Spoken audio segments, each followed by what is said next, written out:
celui de l'élu lui-même, son courage individuel. L'élection ne va pas sans cela.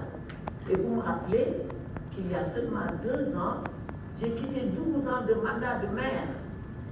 Et que ce que vous vivez, bien sûr, nous ne l'avons pas vécu comme vous le vivez sous la violence, mais quelque part aussi, nous l'avons vécu.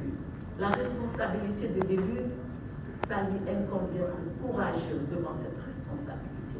Et c'est difficile, parce que l'élu est le premier interface qui est là quand la population elle est agressée, quand elle est violentée, quand seulement elle ne comprend pas, quand seulement elle a peur, et bien c'est à son élu initial qu'elle s'adresse. Et l'élu initial, c'est le maire qui est là.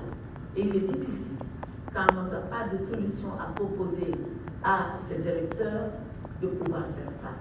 Il y a peu de courage pour tenir.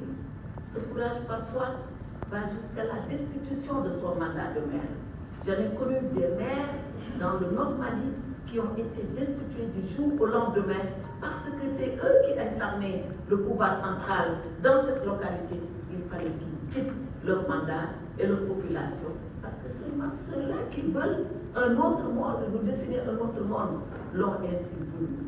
Les maires ont résisté, les maires ont été courageux. Il y en a qui l'ont fait au péril de leur vie. Si l'élection vaut un sacrifice, alors sacrifions-nous pour avoir été élus. Et je voulais insister de ce point de vue sur le courage de l'élu. Le deuxième courage, ce n'est plus le courage de l'élu, c'est le courage de tous les élus. Et notre maître de cérémonie l'a dit ici. Comment se fait-il que aujourd'hui, maintenant, à l'heure où nous sommes, nous avons décidé, sans que personne n'ait sonné le tocsin pour nous, sans que personne nous ait appelé à cette responsabilité, de penser que nous devrions être ensemble pour faire face à ce mal.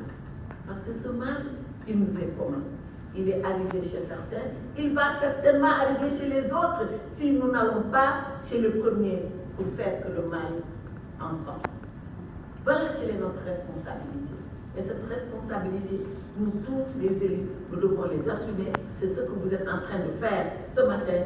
Et permettez-moi, au nom du président de la République, de vous féliciter, pas pour être là, mais seulement pour cette grande prise de conscience que vous avez, que c'est ensemble que nous devons faire face, parce que nous sommes tous menacés et ensemble,